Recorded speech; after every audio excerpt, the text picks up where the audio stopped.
ሄርሜላ እንግዲህ ጉድ አንድ ሰሞን ነው ሰው ያለኝን ይበለኝ ብላለች ማለት ነው። እነሱ ስለተዋደድን ሰው ምን አገባውም እያለች ነው። ጭራሽ ደግሞ ከቤት እኔ እወጣለሁ አንተ ስኩን አላለች።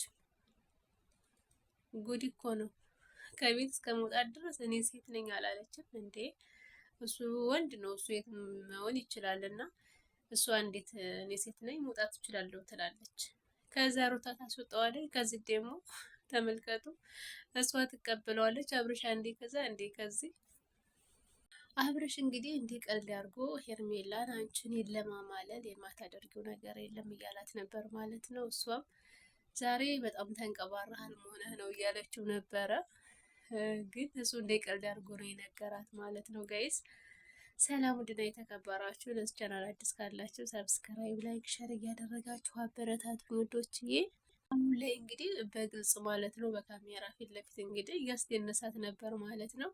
በቃ አብደዋል ማለት ይቻላል። እንዲሁም ካሁን በኋላ በቃ አይደለ ይቀጥላል ነው የምላችሁ። ሩታም እንግዲህ ምን እንደምትል አናውቅም። በእሱም እንግዲህ ምን አይነት ቪዲዮ እንደሚለቀቅ አናውቅም ውዶችዬ። ብቻ ሄርሜላና አብርሽ በቃ ለይቶላቸዋል ማለት ይቻላል።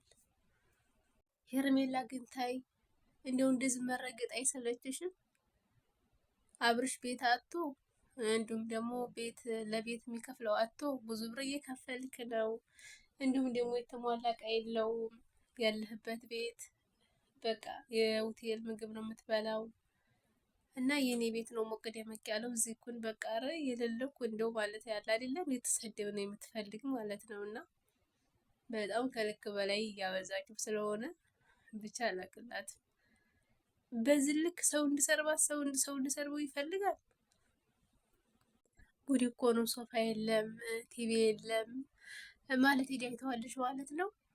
ሲቀጥል ደግሞ ከካሜራ ጀርባ ለምኘው ነበር እምቢ ስላለኝ ነው አሁን ለእናንተ ይዤላችሁ የመጣው።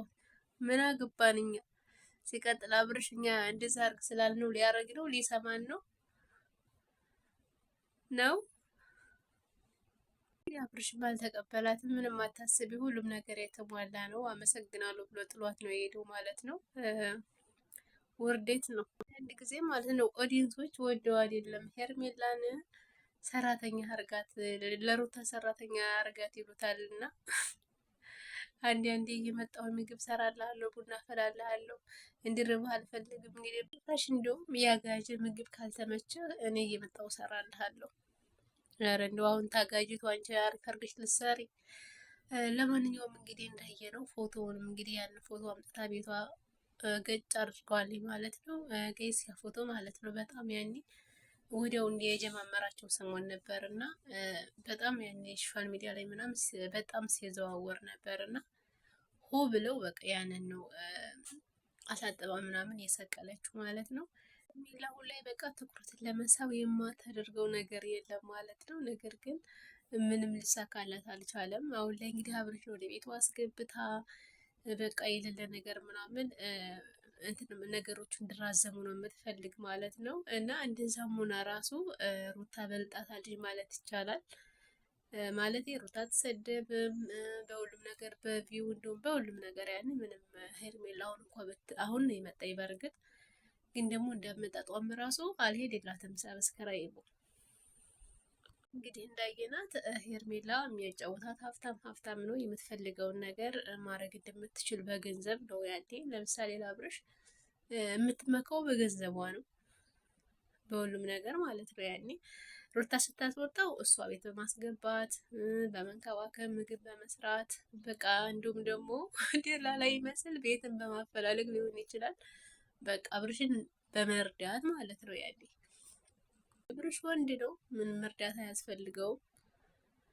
እንኳን ለሱ ሌላም ሰው የሚሆን ነው እና በቃ አይደለ መረገጥ እንፈልጋለች። ተፈልሽ ደግሞ ችግር የለውም። እንደዛ አንዳንድ ነገሮችን ጣል እያረግሽ እንጂ ትረገጫለሽ። ግን ደግሞ ሲበዛ ጥሩ አይደለም። ያኔ ሲበዛ እነ ፈኪን አይተናልና ስድብ ሲበዛ ጥሩ አይደለም። ሶሻል ሚዲያ ያጠፋል። እንግዲህ ለአብርሽ የምታሳየውን ነገር ሁላችንም አይተናል። እንግዲህ አብርሽን ወደ እሷ ለመሳብ የማታደርገው ነገር የለም። ለምሳሌ በቃል አይደለ ብዙ ነገሮችን ታደርጋለች። ነገር ግን እሱ ሁሌም ወደ ሩታ ነው የሚሄድ፣ ሩታ ነው ይቅርታ የሚጠይቅ እና ይሄዳል።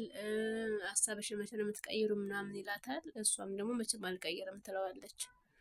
ሄርሜላ ግን ተመልከቱ፣ ሁሌም ይመጣል ያኔ ቤቱን ትለዋለች፣ አልፈልግም እያለ ነው ያኔ የሚወጣው እሱ።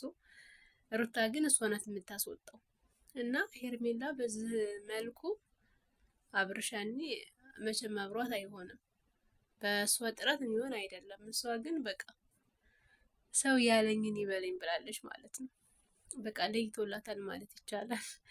ሰላም ውድና የተከበራችሁ ለዚህ ቻናል አዲስ ካላችሁ ሰብስክራይብ፣ ላይክ፣ ሼር እያደረጋችሁ አበረታቱኝ ወዶችዬ። አመሰግናለሁ።